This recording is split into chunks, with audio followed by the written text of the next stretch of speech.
Race relations in Australia is like taking your neighbour's bin out on bin night when they're on holidays. It's offering hope from 1,000 kind gestures. While a lot of the world are preoccupied with the big picture issues in race relations and are trying to work out which side of the fence they sit on today, there are some really good people reaching over the fence and offering a Scotch finger biscuit with an offer to solve problems together. And on this episode of Everyday Greatness, we'll share a Scotch finger biscuit with some of those good people. Member of the Order of Australia and proud Indigenous Australian, Waverley Stanley, an executive producer and presenter on NITV radio at SBS, Loana Grant. But today we'll speak to Brett KIRK, former Sydney Swans captain and teammate and good friend of Australia's first Aboriginal Australian of the Year, Adam Goodes. Brett has seen the worst of race relations in Australia. He witnessed entire AFL stadiums boo Adam Goodes while he was playing alongside him at the Swans because Goodes had shown pride in where he came from. And he watched his son, Scout, recover from a scary bout of acute rheumatic fever, a completely preventable condition, but is a leading cause of death in Aboriginal and Torres Strait Islander children in Australia. But KIRK's reaction wasn't to get bitter and twisted. Instead, he's been trying to bring communities closer and work together to find solutions. He works at the Addy Road Community Hub in Sydney, bringing diverse Australian communities together to help lend a hand to vulnerable Australians. He went on a fundraising trip to the National Aboriginal Sporting Chance Academy to the remote Northern Territory, and alongside his wife Hayley, once every season, he gets former Swans players to bring their kids to have a kick with current players at the SCG. If great leaders are the ones who lead by example, we'd all do well to follow Brett KIRK and snap a Scotch finger biscuit in half, reach over the fence and share it with our neighbour. It's an absolute pleasure to welcome to Everyday Greatness, Brett KIRK. Brett, welcome. Thanks for having me. I have to ask you first up, you're a soulful human being. You look for meaning behind everything that happens in the world. You almost missed out on playing in the AFL altogether. You were dropped from a few AFL lists, but just kept on persevering until you ended up co-captaining the Swans to the team's first premiership in 72 years. Given your understanding of the meaning behind winning that grand final, how did it feel when you lifted up the Premiership Cup on the MCG on that day in 2005? It was an incredible moment in my life. I grew up in Albury, loving footy, dreaming of playing AFL.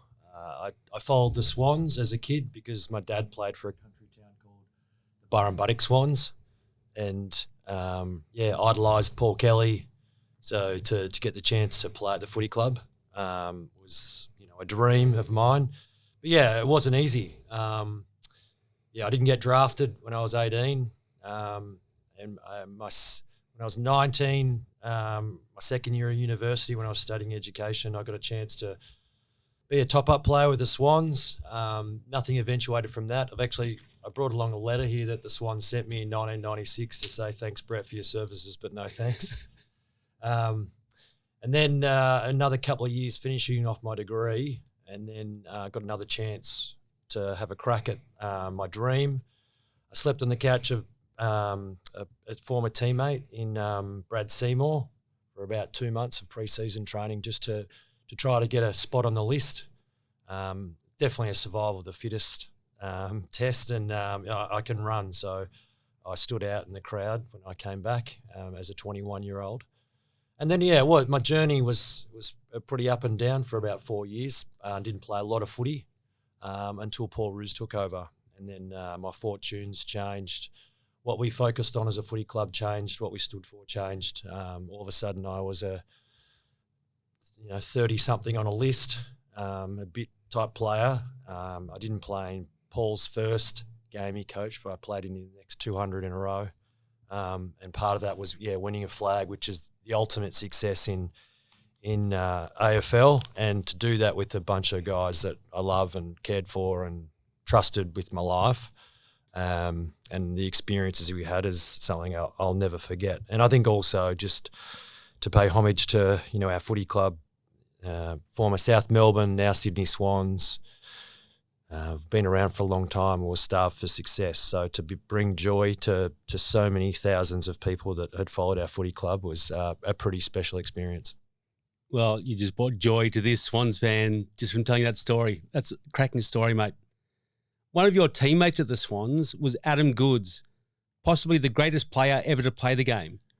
How did it make you feel when you saw entire AFL stadiums booing him for being proud of who he was?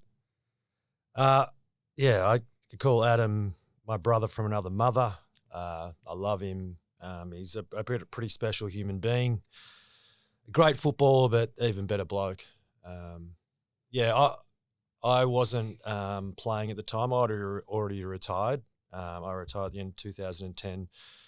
And yeah, part of my journey, I went over to Fremantle to coach for 3 years. And it was during that period, that what you're talking about happened. I really felt for him.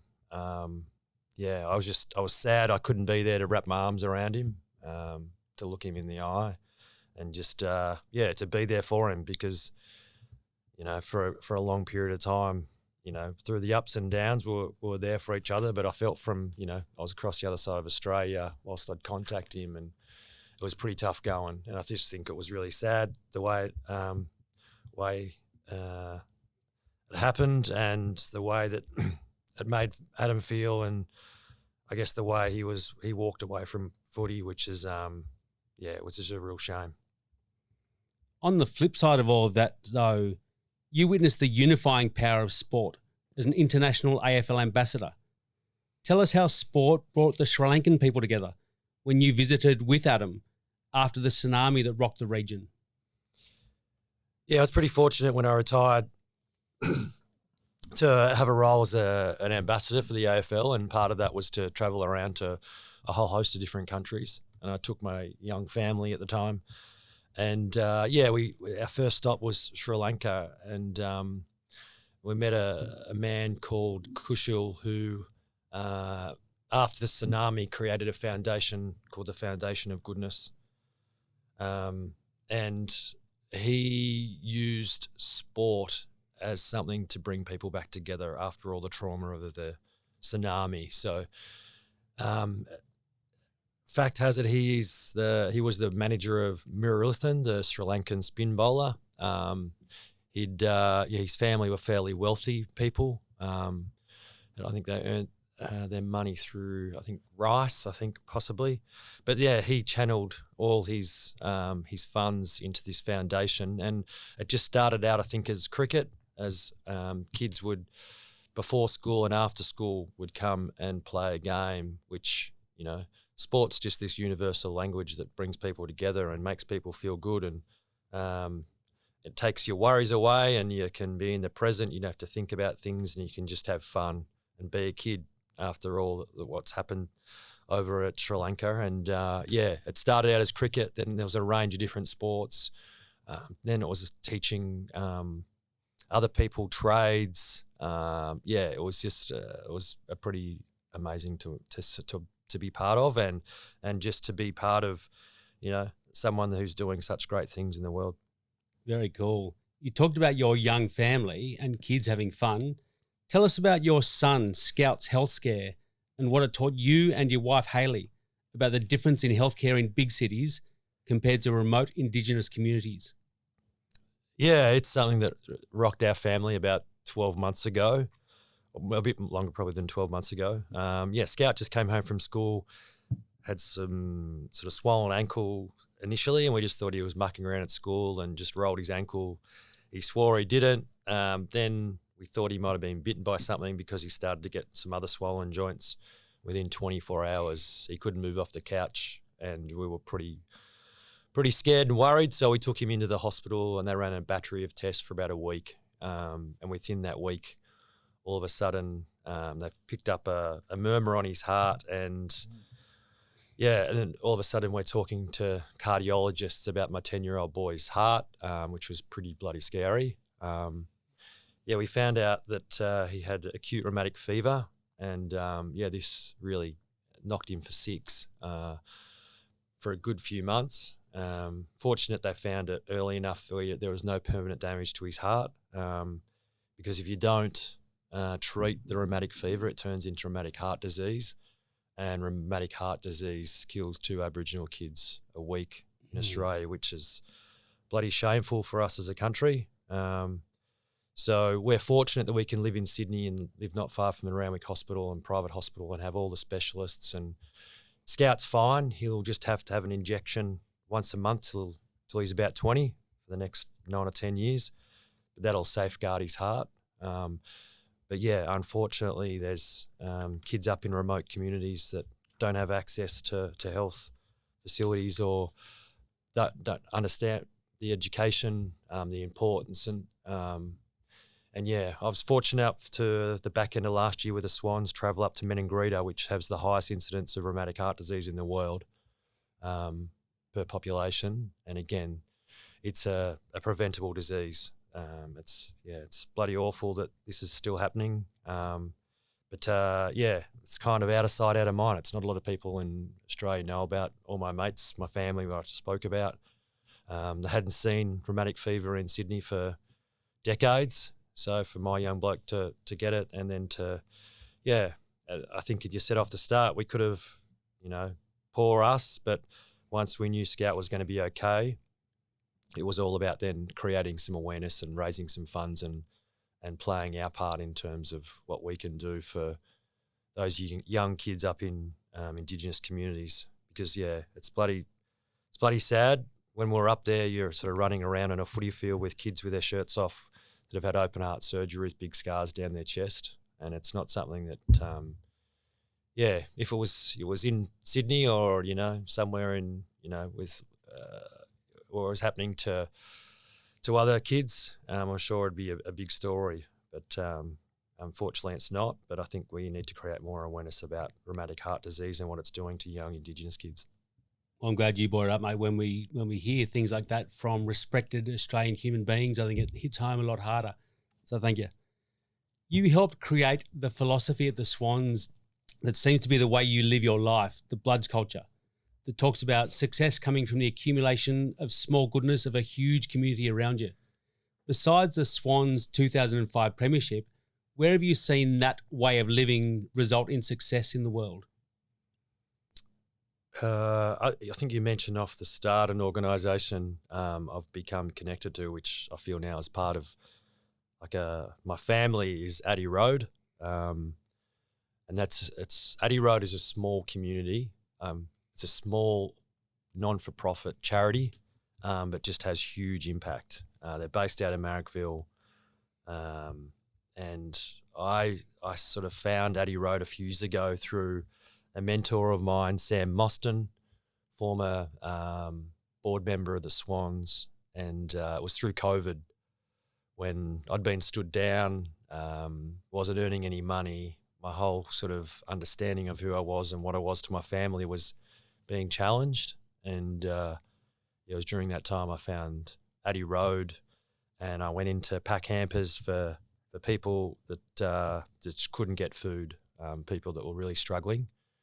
And I met some wonderful people, all volunteers, all people from different walks of life. There was, this people with huge amounts of admiration in our community in terms of what they did, from people that star in movies to sports people to people with high standings. But when you get to Addy Road, you're all there for the same reason. You're all there to help out, to do your little bit, to be able to help someone that's not in a position to help themselves. I think the other great thing about Addy Road is it really stands for something, and it stands for people that don't have a voice and the minority groups. Their CEO, Rosanna Barbero, she's a pocket rocket. She's wonderful.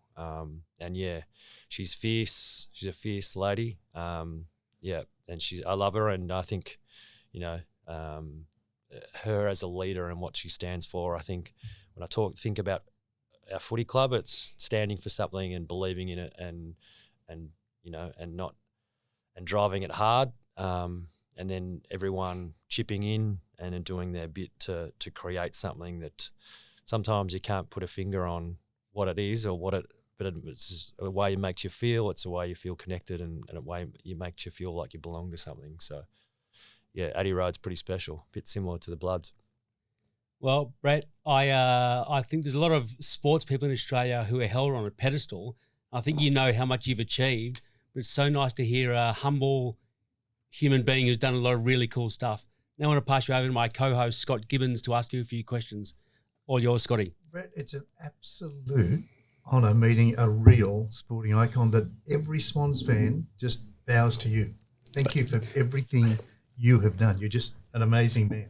Thanks, Scotty. I'm not sure that makes me embarrassed, but no, it's absolutely fair dinkum. There's no gush reason there at all. And as far as Scout goes with his rheumatic fever, I've had rheumatic fever twice, so yeah, you can still survive pretty well. So, yeah, absolutely. Your generosity to charities, phenomenal. I help a lot of charities. I'm an auctioneer, so I help a lot of charities. If I can help you, just yell out. Thank you. Some questions from Barnaby for you. How important have old-fashioned human connections been in shaping you into the man that you are today? I think it all starts out from the early parts of your beginnings with your mum and dad and the family environment. Mum and dad's values are around hard work, not giving up, having a crack. And I spent a lot of time around footy clubs. My dad, even though my old man lost his hand at the age of 4, played footy till he was about 34, till he had to have a back operation. But yeah, I spent a lot of time around sort of Burrumbuttock Swans and North Albury Footy Club, and yeah, there's something around being the country footy clubs, around good people, having a good time. It's kind of like you're getting sort of brought up by the village, and yeah, that's absolutely, I think, forms part of who I am. Mum and dad in terms of their values, and then being around a footy club and, being at a pub where, you sort of have the freedom to, as a kid, to run around and muck around, but also you have people that really care for you. Yeah, how much guts is your dad if he lost his hand at 4 and he's playing into his 30s? That's inspiring. Yeah, I think when anyone talks about my footy career, they sort of draw parallels to my old man, because tough bastard, resilient, just never gave up. But yeah, he lost his left hand, played on a halfback flank, used to spoil with his right hand, and I think he used to put his stump into the back of the head with his left. But yeah, I think it was probably not until I really finished my career and reflected, which I never reflected too much during when I was playing, but my mum, if you ever watched my mum on a squash court, mum's close to 70 now, gave up probably squash only about 5 or 6 years ago, but she was absolutely crazy on a squash court. She was pretty good, so she'd only play against blokes, and she'd come off battered and bruised. She'd be slamming into walls and, bumping into them, and she still goes to the gym now. She tells me she wakes up sore because they turned into a competition. She just doesn't want to lose. So I think I get my competitive edge from mum. That's fabulous. So do people need to be passionate and sit on one side of the fence when it comes to race relations, do you reckon? Or can they just reach over the top and share a Scotch finger bicky with everybody? Oh, I just think it's just about being kind. 2 words, pretty simple ones, but if you're just kind to people, we all come from different walks of life. We've all got different perspectives. We've all got different biases because of the way we're brought up and the experiences we've had.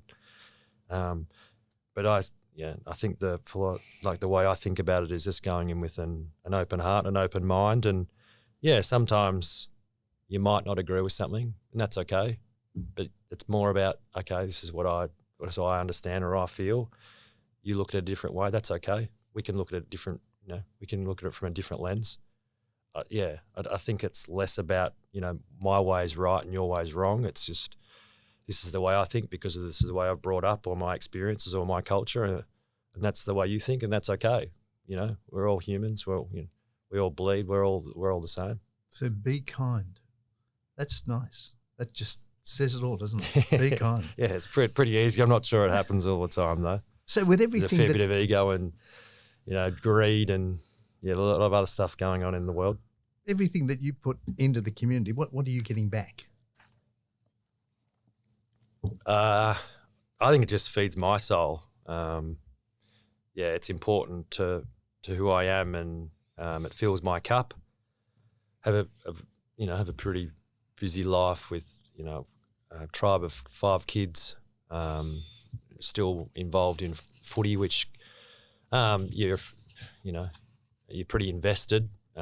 Just got back from being away in Melbourne for a couple of days, so it can be a pretty taxing occupation in footy, because you ride the roller coaster, the ups and downs, and you're in and you.